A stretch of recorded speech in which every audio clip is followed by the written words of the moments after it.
देव के पापा ने चंद्रिका के गालों पर जो जोरदार तमाचा लगाया, वह सारा माहौल अचानक ही गर्म कर देने वाला था। इस एक थप्पड़ में न सिर्फ गुस्से की ताकत थी, बल्कि उस भावनात्मक भूकंप की भी झलक थी जो वसुधा और देव के लिए वर्षों से सहेजा गया था। चंद्रिका के गालों पर यह तमाचा सिर्फ शरीर तक सीमित नहीं रहा, बल्कि इसमें छिपा हुआ संदेश और भावनाओं की लहरें घर के हर कोने तक फैल गईं। वहीं दूसरी तरफ वसुधा और देव के लिए यह पल किसी प्रकार की राहत और उम्मीद दोनों लेकर आया था।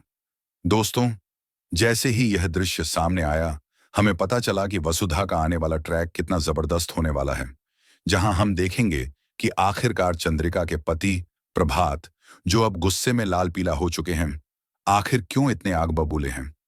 वजह साफ है, क्योंकि भाई, जब हार्ट अटैक आता है तो इंसान बस एक ही चीज चाहता है, वसु और देव का घर लौट कर आना।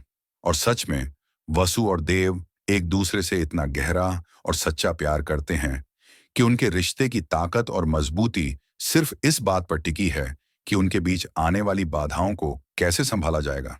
हालांकि अभी तक उनके प्यार को वह मोड़ नहीं मिला है जो उन्हें और करीब लाए और उनके रिश्ते को स्थायी और अटूट बना सके। इस बीच चंद्रिका अपने खेल में किसी भी तरह की कमी नहीं छोड़ रही है। वह अब एक नया ड्रामा रचने वाली है, जिसमें वह खुले तौर पर यह कहने वाली है कि वसु और देव को वह दिल से कभी स्वीकार नहीं करती और यह सब कुछ केवल अपने पति प्रभात के लिए कर रही है। यह स्पष्ट हो चुका है कि चंद्रिका के दिल में वसुधा के लिए कोई जगह नहीं है और वह न तो उसे कभी पसंद करेगी और न ही कभी स्वीकार करेगी। वहीं दूसरी तरफ देव और वसुधा का गृह प्रवेश बड़े धूमधाम के साथ होता है। वसुधा के पैरों के निशान जैसे ही घर में पड़ते हैं, वह जगह अचानक जीवंत हो उठती है। लेकिन खुशी का पल अधिक देर तक टिक नहीं पाता, क्योंकि वसुधा देखती है कि चंद्रिका ने उन्हें दिल से स्वीकार ही नहीं किया है। यह दृश्य वसुधा के लिए बेहद कष्टदायक होता है और इसलिए वह देव के साथ मिलकर अपने पिता के घर लौट जाती है। इस कदम से देव के पापा को गहरा शौक लगता है। वहीं वसुधा के पिता बेनी इस बात पर कि उनका बच्चा उनके आदेश के खिलाफ चला गया, अपने दरवाजे तक बंद कर लेते हैं और स्पष्ट शब्दों में कहते हैं कि जो मेरे आदेशों के खिलाफ है और जिसे मैं पसंद नहीं करता, उसे मैं कभी पसंद नहीं करूंगा। यह स्थिति वसुधा के लिए अत्यंत जटिल हो जाती है, क्योंकि न तो वह चौहान परिवार में रह सकती है और न ही अब उसके पिता उसे स्वीकार कर रहे हैं। दोनों तरफ से फंसी वसुधा यह भी नहीं चाहती कि देव अपनी मां के बिना रहे और इसी दुविधा में वह खुद को असहाय पाती है। इस बीच जैसे ही प्रभात को यह पता चलता है कि वसु को फिर से घर से जाने के लिए कहा गया है, उनका क्रोध और भी बढ़ जाता है, क्योंकि चंद्रिका ने उनके सामने यह सब किया है।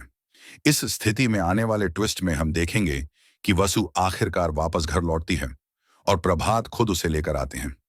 वहीं चंद्रिका के लिए यह पल और भी चुनौतीपूर्ण होने वाला है, क्योंकि प्रभात का एक कदम, उसका गालों पर थप्पड़, न सिर्फ उसका ध्यान खींचता है, बल्कि यह स्पष्ट संदेश देता है कि अब खेल की नई दिशा क्या होगी। अब देखने वाली बात यह है कि क्या इस थप्पड़ से चंद्रिका सुधरती है या फिर वह कोई नई चाल चलने वाली है, क्योंकि उसकी जिद अब भी वसु को स्वीकार करने में बाधा डाल रही है।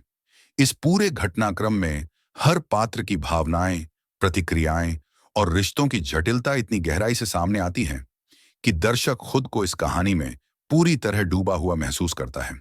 फिलहाल इस पल के बाद यह सवाल खुला है कि प्रभात के इस साहसिक कदम के बाद चंद्रिका क्या करेगी और कैसे वसु और देव का प्यार इन सभी बाधाओं के बीच अपनी जीत दर्ज करेगा।